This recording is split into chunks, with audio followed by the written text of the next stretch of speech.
Hey guys, welcome to Budget Backpacking Traveler. In this video, I am going to be taking you to the 12 Jyotirlings of Lord Shiva in India, which I covered. I am going to share my experience regarding where these 12 Jyotirlings are located, the various modes of transportation through which you can reach there. I'll also share the various stay and the food options. Lastly, I'll give you some travel insights which will help you plan your itinerary. So without further ado, let's get started. First, let's look at where these 12 Jyotirlings are located.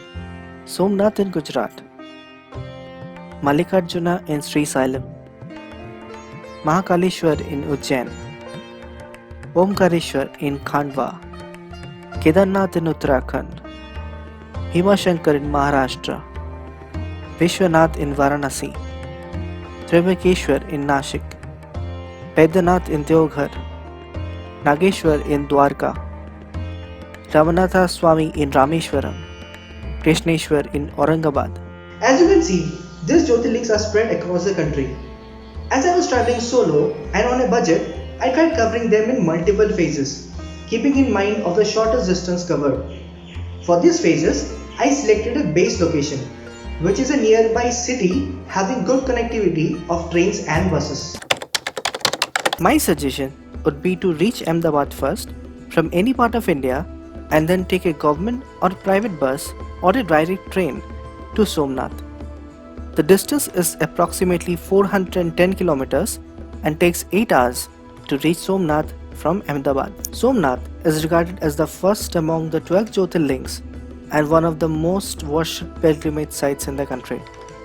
The temple architecture resembles Chalukya style, and Lord Shiva is believed to have appeared in this shrine as a sizzling column of light. First, let's talk about the local modes of transportation. Somnath Temple is at 1 kilometer from Somnath railway station and 500 meters walking distance from Somnath bus stand. You can find autos on individual or sharing basis just outside the railway station or bus stand. Regarding the stay and the food options, you can find many budget-friendly hotels near the temple at a walking distance. You'll also get many budget-friendly restaurants nearby the temple serving Gujarati and Punjabi thalis and also North and South Indian dishes. The temple opening and closing hours are from 6 am to 9:30 pm. About the traveler tips, just opposite the new Somnath temple, you will find the old Somnath temple, also known as Ahilyabai Holkar temple. Must visit while you are in Somnath. From here, we will go to Nageshwar Jyotirling in Dwarka. From Somnath, you can take a GSRTC or a private bus or a direct train to Dwarka. The distance from Somnath is approximately 235 kilometers and takes 5 hours to reach Dwarka. Located on the coast of Saurashtra in Gujarat, Nageshwar Jyotirling has a 25-meter tall statue of Lord Shiva along with a large garden and fascinating views of the Arabian Sea, making it one of the popular Jyotirling temples in India. Let's talk about the local modes of transportation. Nageshwar Temple is at 17 kilometers from Dwarka railway station and bus stand and takes about 30 minutes to reach there. You can find autos or tourist cabs just outside the Dwarka railway station or bus stand. Regarding the stay and the food options, my suggestion will be to stay in Dwarka. You can find many budget-friendly hotels and restaurants near Dwarkadhish Temple serving Gujarati and Punjabi thalis and also North and South Indian dishes. Regarding the temple opening and closing hours, the timings are from 6 am to 12:30 pm and from 5 pm to 9 pm. Let's talk about the traveler tips. First, the bus's frequency will be very limited on this route from Dwarka railway station bus stand to Nageshwar temple. Point number 2, stay and food options will be very limited near to Nageshwar temple. Point number 3, from Dwarka, you can get direct trains or government buses back to Ahmedabad. My suggestion will be to reach Pune first from any part of India and then take a MSRTC bus or a tourist cab to reach Bhimashankar Jyotirling. The distance is approximately 110 kilometers and takes 3 hours to reach Bhimashankar Jyotirling from Pune. Bhimashankar temple is situated on the hills of Sahyadri range. The temple here enjoys a gorgeous location and is a trekker's paradise. This is also a place from where the largest tributaries of Krishna river originates.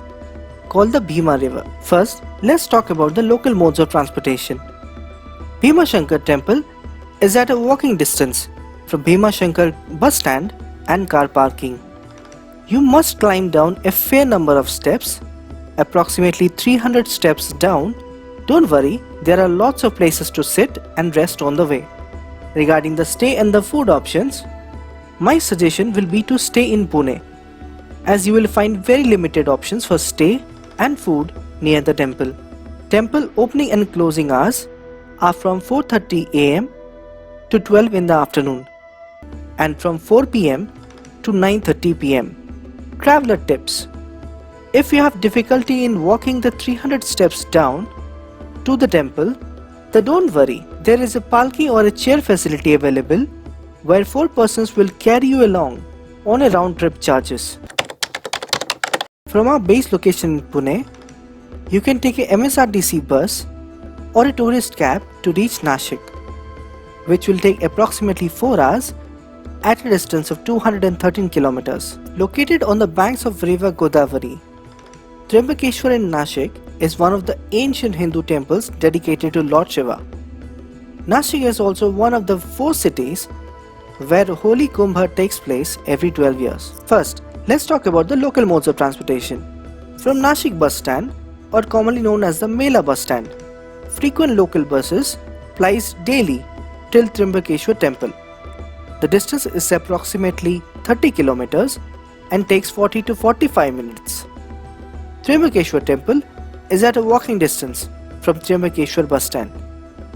Regarding the stay and the food options, my suggestion will be to stay in the Nashik city, as you will find many Bhakta Niwas or lodges or budget-friendly hotels for your stay in Nashik at reasonable prices. You'll also get many good restaurants serving Maharashtrian, North and South Indian dishes. Regarding the temple opening and closing hours, the timings are from 5:30 am to 9 pm. About the traveler tips, early morning is the best time to visit Trimbakeshwar temple, as it gets crowded as the day progresses. From Nashik, you can take a MSRTC bus or a tourist cab to reach Aurangabad, which will take approximately 4 hours at a distance of 200 kilometers. The temple is made in Maratha style and looks extremely beautiful with its red and black stone work. The carvings on the temple walls are a sight to behold. First, let's talk about the local modes of transportation. From Aurangabad bus stand, to reach Krishneshwar Jyotirling, you have to take local buses or a tourist cab which goes towards Ellora caves. The distance is approximately 30 kilometers and takes 45 minutes. The Krishneshwar temple is at a walking distance of 1 kilometer from Ellora caves. Regarding the stay and the food options, my suggestion will be to stay in Aurangabad, as you will find many lodges or budget-friendly hotels for your stay in Aurangabad at reasonable prices. You'll also get many good budget restaurants serving Maharashtrian, North and South Indian dishes. Regarding the temple opening and closing hours, the timings are from 5:30 am to 9:30 pm. Regarding the traveler tips, if time permits, don't miss the spectacular Ajanta and Ellora caves. Both are an important UNESCO World Heritage Site. Kedarnath temple is the most revered shrine of Lord Shiva. Outside the temple door, a large statue of Nandi Bull stands as guard. Kedarnath temple is considered to be more than 3000 years old and also the highest among all the divine 12 Jyotirlings. My suggestion will be to reach Rishikesh or Haridwar first from any part of India and then take a Uttarakhand government or a private bus to Sonprayag. Please note that the direct bus service to Sonprayag from Rishikesh or Haridwar are very limited and prior booking is recommended. Hence, I will share the route which I took to save time and cost. From Rishikesh to Rudraprayag and then to Guptakashi, I travelled on a local private bus, and from Guptakashi to Sonprayag, I travelled on a sharing cab. You will find many budget-friendly restaurants on the way, so if you feel like taking a break, you can take a halt in Rudraprayag or Guptakashi or Sonprayag. Please note, if you have booked a helicopter service in advance and your helipad is in Fata, then you have to get down at Fata, which is on the way before Sonprayag. First, let's talk about the stay and the food options. My suggestion will be to stay in Sonprayag, as you will find many Bhakta Niwas or budget-friendly hotels for your stay in Sonprayag at reasonable prices. You will also get limited restaurants serving North Indian dishes at Sonprayag. Staying in Gaurikund is also an option, but please note that private cabs and buses are only allowed to go till Sonprayag. From there, you have to take a sharing taxi or a horse or a pony to cover the distance of 5 to 6 kilometers to reach Gaurikund. Also, for booking the sharing taxi, you need to stand in the queue, which usually takes few hours. Food options on the trekking route from Gaurikund to Kedarnath temple is very limited, so please do carry some snacks along with you. Once you reach Kedarnath temple, you might think of night staying there and descending the next day. Keep in mind that there are various camps set up near the temple and prior bookings of these tents are required. Few lodges are also available near the temple. Regarding the local modes of transportation, Kedarnath trek starts from Gaurikund.